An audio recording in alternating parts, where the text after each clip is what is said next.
தமிழ்நாடு சட்டசபை தேர்தல் முடிவுகள் வெளியாகி கொண்டிருக்கின்றன. எதிர்பார்த்ததை விட பல்வேறு திருப்பங்கள் நிறைந்ததாகத்தான் இந்த முடிவுகள் வெளியாகி கொண்டிருக்கிறது. வெளியிலிருந்து பார்க்கிற போது அது ஒரு 4 மணி போட்டியாக இடம்பெற்று கொண்டிருக்கிறது என்பது எங்கள் எல்லோருக்கும் தெரியும். வழமையாகவே 2 மிக பிரதானமான கட்சிகள் அங்கே களத்திலே நிற்பது வழமையாக இருக்கிறது. ஆனால் இம்முறை 4 பிரதானமான கட்சிகள் களம் கண்டிருக்கின்றன. இந்த பின்னணியிலே வழமையாக திராவிட முன்னேற்ற கழகமாக இருக்கட்டும் அல்லது அண்ணா திராவிட முன்னேற்ற கழகமாக இருக்கட்டும், இவர்களுக்கு இடையிலே மிகப்பெரிய ஒரு போட்டி ஒன்று நிலவுவது வழமையான விடயம். ஆனால் இம்முறை தமிழக வெற்றி கழகம் என்பது புதிதாக தமிழ்நாட்டினுடைய அரசியல் களத்திற்குள்ளே புகுந்திருக்கிறது. தமிழக வெற்றி கழகம், அதாவது நாங்கள் காலையில் இருந்து பெற்றிருக்கின்ற வாக்குகளுடைய எண்ணிக்கையிலே, அந்த வாக்கு எண்ணிக்கை முடிவுகளுடைய அடிப்படையிலே அதிகமான வெற்றிகளை குவித்திருப்பதையும் அறிய முடிகிறது. இந்த பின்னணியிலே குறித்த விடயங்கள் தொடர்பாகவும் மிக முக்கியமாக ஈழத்தமிழர்கள் தொடர்பான பல்வேறு நிலைப்பாடுகளையும் நாங்கள் ஒப்பிட்டு உரையாட வேண்டியது காலத்துடைய தேவையாக இருக்கிறது. இணைத்திருக்கிறோம் இணைய வழியினூடாக அரியநேந்திரன் அவர்கள். வரவேற்கலாம். வணக்கம். வணக்கம். வணக்கம். உங்களை நாங்கள் அன்போடு நிகழ்ச்சிக்கு வரவேற்றுக் கொண்டு, தமிழகத்தினுடைய சட்டசபை தேர்தல் 2026 முடிவுகள் வழமையை விட ஒப்பீட்டளவிலே சற்று வித்தியாசமானதாக சென்று கொண்டிருக்கிறது. எங்களுக்கு தெரியும், கடந்த காலத்தோடு ஒப்பிடுகிற போது கடந்த காலத்திலும் தமிழகத்தினுடைய அரசியல் நிலைப்பாடுகள் என்பது சினிமா என்கிற ஒரு மைய புள்ளியிலே இருந்து எழுந்ததாக இருக்கிறது. ஆனால் அதே சினிமா என்பது, அதாவது சமூகத்தினுடைய எழுச்சி அதாவது ஒரு மாற்றத்தை எதிர்கொள்வது என்கிற ஒரு அடிப்படையில் அங்கே ஒரு புத்திசாலித்தனமான பல்வேறு முடிவுகள் எட்டப்பட்டிருக்கின்றன. ஆனால் இன்றைக்கு எழுந்திருக்கின்ற நிலைமைகளை பார்க்கிற போது அது வெறும் ஒரு சினிமா கவர்ச்சியாகத்தான் இடம்பெற்று கொண்டிருக்கிறதோ, அப்படித்தான் அது சென்று கொண்டிருக்கிறதோ என்று சொல்லி எண்ண தோன்றுகிறது. உங்களுடைய நிலைப்பாடுகள் என்னவாக இருக்கிறது? உண்மையிலே இந்த சட்டமன்ற தேர்தல் தொடர்பாக பல்வேறுபட்ட இந்த தேர்தல் ஆரம்பித்த காலம் தொடக்கம் தேர்தல் முடிவுற்று நேற்று வரை பல்வேறுபட்ட கருத்து கணிப்புகள், தேர்தலுக்கு முன்பு தேர்தலுக்கு பின்பு என்று பல்வேறுபட்ட கருத்து கணிப்புகளை நாங்கள் பார்த்திருந்தோம்.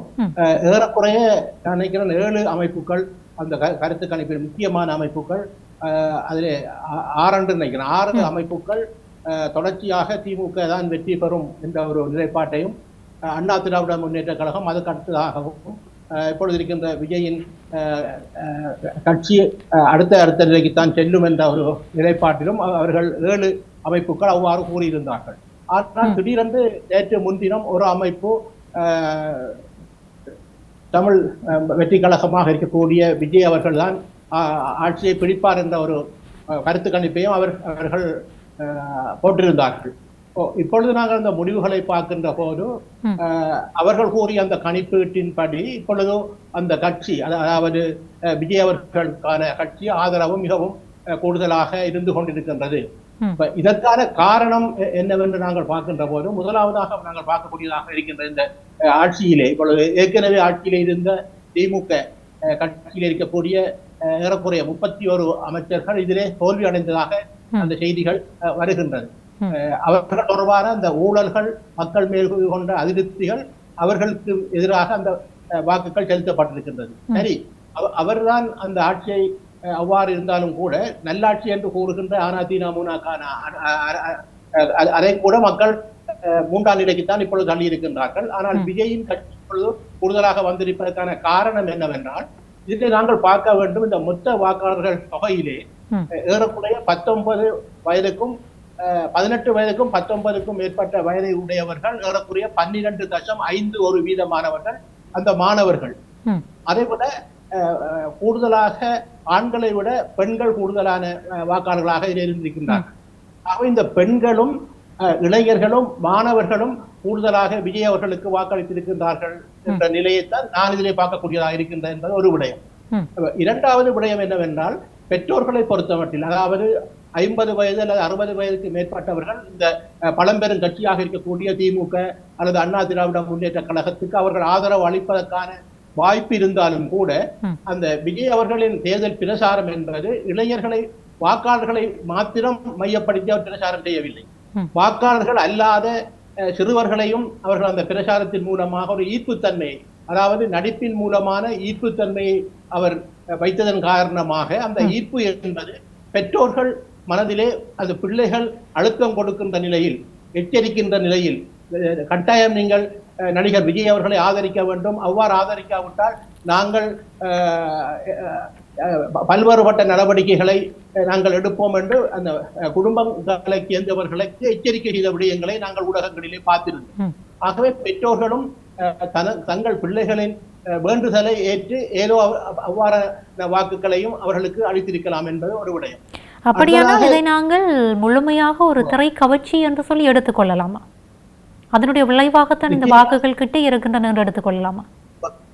இதில் நாங்கள் பார்க்கக்கூடியது என்னவென்றால், ஏற்கனவே தமிழ்நாட்டில் இருக்கக்கூடிய நடிகர்கள் எம். ஜி. ராமச்சந்திரன் இருக்கலாம் அல்லது ஜெயலலிதா போன்றவர்கள் அதிலே நடிகர்களாக இருந்து வந்தாலும் கூட அவர்களின் அரசியல் அனுபவம் ஆளுமை என்பது பல்வேறுபட்ட நிலையில இருந்தது. ஆனால் இந்த கட்சி உண்டாக்கப்பட்டது, இவர் விஜய் அவர்கள் கட்சி ஆரம்பிக்கின்றார் அப்பொழுது என்றால் 2024 பிப்ரவரி மாதம் 21ஆம் தேதி 2ஆம் தேதி நினைக்கின்றேன். அந்த 2 வருடங்களுக்குள் அவர் இவ்வாறான ஒரு கவர்ச்சி ஏற்பட்டது வந்து அவரின் நடிப்பு திறமை, அதுல இருந்து ஒரு மாற்றிவிட அவருக்கு கலை திறமை, நடிப்பு திறமை, அவரின் பிரசார திறமை. இந்த பிரசார திறமை என்பது உங்களுக்கு தெரியும், இந்த கொள்கை ரீதியான மக்களை திரட்டி அவற்றின் கொள்கைகளை சொல்லுவது என்பது அவர் ஏறக்குறைய 40% இருந்தாலும் கூட அவரை கவரக்கூடிய விதமான பிரசார யுக்திகளை அவர் கையாண்டிருந்தார் என்பது ஒரு விடயம். அதை விட மிகவும் அதிகமான செலவீடுகள், தேர்தலுக்கான விளம்பர செலவுகளையும் கூடுதலாக அவர் செலவழித்திருந்தார். அவ்வாறான நிலையில் அந்த கவர்ச்சி என்பது அவருக்கு ஒரு ஈர்ப்புத்தன்மையாக, ஒரு நடிப்புத்தன்மையிலே இருந்து ஒரு ஈர்ப்புத்தன்மையாக அவரை கவர்ந்திருக்கின்றது. அந்த கவர்ச்சி இப்பொழுது இந்த தேர்தலிலே ஒரு பெரிய ஒரு மாற்றத்தை ஏற்படுத்தி இருக்கின்றது. இந்த மாற்றம் என்பது எதிர்காலத்தில் எந்த வகையில் அந்த ஆட்சி ஆளுமையாக செல்லுமா அல்லது ஆளுமையற்று செல்லுமா என்பதை நாங்கள் பொறுத்திருந்து பார்க்க வேண்டும். இதுல இன்னொன்று நாங்கள் பார்க்க வேண்டியது என்னவென்றால், இதுல இப்ப நீங்கள் 4 முனை போட்டி என்று கூறியிருந்தீர்கள். உண்மையில் 4 முனை போட்டி அல்ல, இதிலே 3 முனை போட்டி தான் இப்பொழுது நாங்கள் தொடர்ச்சியாக பார்க்கக்கூடியதாக இருந்தது. அதிலே நாம் தமிழர் கட்சியைச் சேர்ந்த சீமான் அவர்களுக்கு இந்த கடந்த 2021ஆம் ஆண்டு தேர்தலிலே 36 லட்சத்துக்கு மேற்பட்ட வாக்குகளை பெற்றிருந்தார். இப்பொழுது இந்த முடிவு முழுமையாக வராத நிலையில் ஏறக்குறைய 8 லட்சத்தி சொச்சம் வாக்குகளை தான் பெறக்கூடியதாக இருக்கின்றது. எந்த ஒரு தொகுதியையும் அவரால் கைப்பற்ற முடியவில்லை.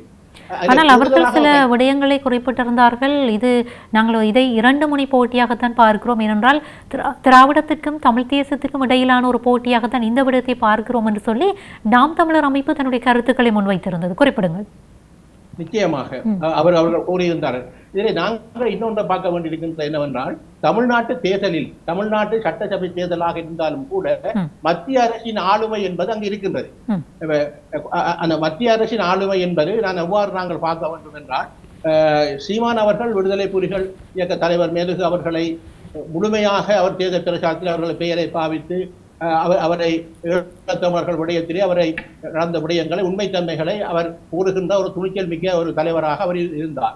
ஆனால் அவ்வாறான ஒரு விடுதலை புலிகளை ஆதரிக்கின்ற ஒருவரை தமிழ்நாட்டில் மத்திய அரசு எந்த அளவில் ஏற்கும் என்பது இதிலே நாங்கள் பார்க்கக்கூடியதாக இருக்க வேண்டும். என்னவென்றால், அவர்கள் இவ்வாறானவர்களை முதன்மைப்படுத்துவதை எந்த ஒரு வழியிலும் மத்திய அரசாங்கத்தில் இருக்கக்கூடியவர்கள் அதை அவர்களின் புலனாய்வு ஊடாக அல்லது ஏதோ ஒரு விடயமாக அதை தடுக்கின்ற விடயம் வாக்காளர்களுக்கோ அல்லது வேட்பாளர்களுக்கோ தெரியாமல் செய்கின்ற விடயங்களை அதிலே பல விடயங்களை செய்திருக்கலாம் என்று நான் நினைக்கின்றேன். ஏனென்றால் ஈழத்தமிழர் அரசியலிலும் இந்திய அரசின் தாக்கங்கள் கடந்த காலங்களிலே இருந்தது என்பதை நாங்கள் அறிய வேண்டியிருக்கின்றது. ஆகவே அவர்களுக்கு தேவையானவர்களை அவர்கள் முதன்மைப்படுத்துகின்ற ஒரு நிலைமை மத்திய அரசாங்கத்தில் யார் ஆட்சி அமைத்தாலும் அது இருந்து கொண்டிருக்கின்றது.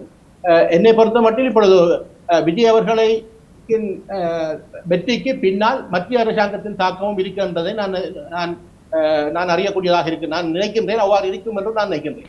நீங்கள் குறிப்பிடுகிற இந்த கருத்தோடு நான் அண்மையிலே, அதாவது சில நாட்களுக்கு முன்பாக ஒரு கருத்தை சமூக வலைத்தள பதிவு ஒன்றிலே பார்த்திருந்தேன். தமிழ்நாட்டிலே RSS, அதே நேரத்தில் BJP, இந்த இரண்டினுடைய தாக்கம் என்பது தமிழ்நாட்டு அரசியலில் வெளிப்படும் வருகின்ற தேர்தல் முடிவுகளில் என்று சொல்லி சிலர் எதிர்ப்பு கூறியிருந்தார்கள். நீங்கள் குறிப்பிடுகின்ற இந்த கருத்தோடு பொருத்தி பார்க்கக்கூடிய வகையிலே அந்த கருத்துக்களையும் நான் பகிர்ந்து கொள்கிறேன். இதே நேரத்திலே இந்த தமிழக வெற்றி கழகத்தினுடைய வெற்றி என்பது எதிர்பார்க்காத ஒரு நிகழ்வாக பதிவு செய்யப்பட்டிருக்கிறது. ஆனால் நேற்றைய தினம் ஊடகவியலாளர்களுக்கு கருத்து தெரிவித்த விடுதலை சிறுத்தைகள் கட்சியினுடைய தலைவர் தொல் திருமாவளவன் அவர்கள் குறிப்பிடுகிற போது திமுக ஆட்சி அமைக்கும், அது தனித்து ஆட்சி அமைக்கும் என்கிற ஒரு கருத்தை வெளிப்படுத்தியிருந்தார். அதே நேரத்திலே இளைஞர்களில் அதாவது தமிழக வெற்றி கழகத்திற்கு மாத்திரம்தான் வாக்களித்த இளைஞர்கள் என்று சொல்லி நாங்கள் குறிப்பிட முடியாது.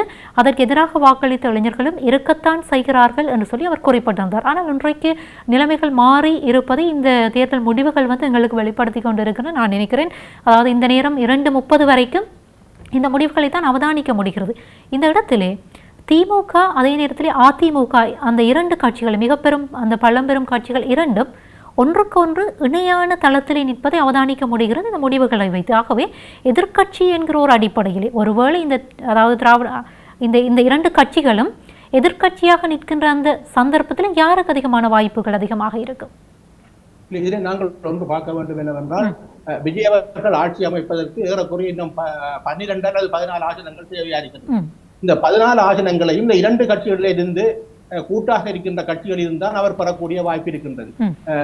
அவ்வாறு அது பிரிந்து செல்லுமாக இருந்தால், இப்ப உதாரணமாக 64, 67 என்று நினைக்கின்றேன் திமுகவும் அண்ணா திராவிட முன்னேற்ற கழகத்துக்கும் இருக்கின்ற அந்த வித்தியாசம். அதிலே ஒரு கட்சியில இருந்து அவர்கள் 14 விலகி ஆட்சி அமைக்கின்ற போது, அதில் அவர்கள் 14 ஆசனங்கள் குறைகின்ற போது, அடுத்த நிலையில் இருக்கின்ற இந்த கட்சியோ அந்த ஆட்கட்சியால் எதிர்கட்சியாக வரக்கூடிய வாய்ப்பு இருக்கின்றது. என்னை பொறுத்த மட்டும் திமுக தான் சேர்ந்த பழைய முன்னாள் முதலமைச்சர் தான் எதிர்கட்சியாக வரக்கூடிய வாய்ப்பு இருக்கின்றது என்பது ஒரு விடயம். இன்னொன்று, நாங்கள் நிச்சயமாக அவர்கள் நினைத்தார் என்றால் திமுகவும் அல்லது அண்ணா திராவிட முன்னேற்ற கழகமும் இணைந்தால் விஜய் அவர்கள் எதிர்கட்சியாக வரக்கூடிய வாய்ப்பு இருக்கின்றது. ஆனால் அவ்வாறு இணைவார்களா என்பது எங்களுக்கு தெரியாது. ஆனால் தொகைகளை நாங்கள் கூட்டி பார்க்கின்ற போது ஏதோ ஒரு ஒற்றுமை இல்லை, அல்லது ஏதோ ஒரு 2 கட்சிகளின் பாரம்பரியம் என்பது ஒரு கட்சியில் இருந்து வந்தவர்கள் தான் 2 கட்சிகளும் சேர்ந்தவர்கள். ஆகவே அவர்கள் மீண்டும் ஒன்றாக நாங்கள் ஆட்சி அமைப்போம் என்ற ஒரு பேச்சுவார்த்தையில் இணங்குவார்களாக இருந்தால் விஜய் அவர்கள் தான் எதிர்கட்சியாக வரக்கூடிய வாய்ப்பு இருக்கிறது. இது என்ற தனிப்பட்ட கருத்து. ஆனால் அவ்வாறு வராவிட்டால் இந்த 2 கட்சியில் இருந்து பிடுங்கி எடுக்கின்ற 12 பேர் போக ஏனையவர்களை கொண்டு ஏனையவர்கள் மிஞ்சுகின்ற கட்சி எதிர்கட்சியாக வரும். நிச்சயமாக நீங்கள் குறிப்பிடுகிற இந்த விடயம் என்பது கரத்தில் எடுக்கக்கூடிய விடயம். அரசியல் சதுரங்கத்தை பொறுத்த வரைக்கும் கூட்டணிகள் எப்படி அமைகின்றன அல்லது அந்த கூட்டணிகள் எப்படி பெறுகின்றன என்பதை பொறுத்தும் ஆட்சி அமைக்கின்ற அந்த தீர்மானங்கள் மாறுபடக்கூடும். ஆகவே எப்படி தமிழக வெற்றி கழகம் இன்றைக்கு கோலோச்சி கொண்டு இருக்கிறதோ அதே போன்று நீங்கள் குறிப்பிட்ட இந்த 2 பழம்பெரும் கட்சிகளும் இணைந்தாலும் சந்தேகப்படுவதற்கில்லை. ஆகவே அந்த ஆட்சி அதிகாரம் என்பது அல்லது ஆட்சி அதிகார போதை என்பதும் அந்த வேட்கை என்பதும் பல்வேறு முடிவுகளை எட்டுவதற்கு அவர்களை தூண்டக்கூடும். ஆகவே நாங்களும் பொறுத்திருந்துதான் பார்க்க வேண்டியிருக்கிறது. இதே நேரத்தில் இம்முறை தமிழக சட்டசபை தேர்தல் முடிவுகள் தொடர்பாக தமிழகத்தில் மட்டுமல்ல தமிழ் மக்கள் பறந்து வாழுகிற பகுதிகளில் எல்லாம் சற்று ஆவலோடு எதிர்பார்க்கின்ற ஒரு நிலைமையினை நாங்கள் அவதானிக்க முடிகிறது. அதாவது நான் நேற்றைய தினம் தொல் திருமாவளவன் அவர்கள் குறிப்பிட்டிருந்ததை போன்று, அதாவது ராமதாஸோ அல்லது வைகோவோ ஆட்சி அமைக்க முற்படுகிற அரசியலுக்கு வர முற்படுகிற போது இன்றைக்கு இருந்ததை போன்ற அந்த சோஷியல் மீடியாஸினுடைய அந்த செல்வாக்கு என்பது அன்றைக்கு இருக்கவில்லை. ஆனால் தமிழக வெற்றி கழகத்துக்கு இந்த சமூக ஊடகங்களுடைய பங்களிப்பும் ஒரு காரணமாக இருக்கிறது இத்தகைய ஒரு எதிர்பார்ப்பினை கூட்டுவதற்கு. இந்த இடத்திலே ஈழத்தமிழ் மக்களை பொறுத்த வரைக்கும் எங்களுடைய நிலத்திலும் இந்த தேர்தல் முடிவுகள் தொடர்பான எதிர்பார்ப்புகள் இருந்த வண்ணமே இருக்கின்றன. கடந்த காலத்தோடு ஒப்பிடுகிற போது என்ன காரணம்? வெறுமெனவே இந்த தமிழக வெற்றி கழகம் என்கிற ஒரு கட்சியினுடைய அந்த புகுதல் தான் காரணமா அல்லது வேறு ஏதேனும் காரணங்கள் இருக்கக்கூடுமா இவ்வாறான ஒரு எதிர்பார்ப்பு காணப்படுவதற்கு? இல்லை, உண்மையில் இந்த விஜயை பொறுத்த மட்டும் இப்போ ஈழத்தமிழர்கள் தொடர்பாக அவர் கடந்த காலங்களில் பல்வேறுபட்ட கருத்துக்களை சாதகமாக அது பாதகமாக கூறியிருந்தாலும் கூட இப்பொழுது ஆட்சி அமைக்கின்ற போது ஏதோ சரியோ பிள்ளையோ ஒரு முதலமைச்சராக வருகின்ற போது ஈழத்தமிழர்கள் விடயத்தை கையாள கூடிய வகையில் அவரை நாங்கள் ஈழத்தமிழர் அரசியல்வாதிகள் அல்லது தமிழ் தேசிய அரசியல்வாதிகள் அவரிடம் எங்கள் ஈழத்தமிழர்களுக்கான அரசியல் நிலைப்பாட்டை முன்கொண்டு சென்று அவர் மூலமாக சில விடயங்களை மத்திய அரசுக்கு கொண்டு செல்கின்ற விடயங்களை நாங்கள் பார்க்க வேண்டியிருக்கின்றது. ஏனென்றால் இந்த ஈழத்தமிழர்களின் விடுதலை என்பதும் இந்தியா மத்திய அரசுடனும் தமிழ்நாட்டு அரசுடனும் பின்னி பிணைத்துக் கொண்டிருக்கின்றது.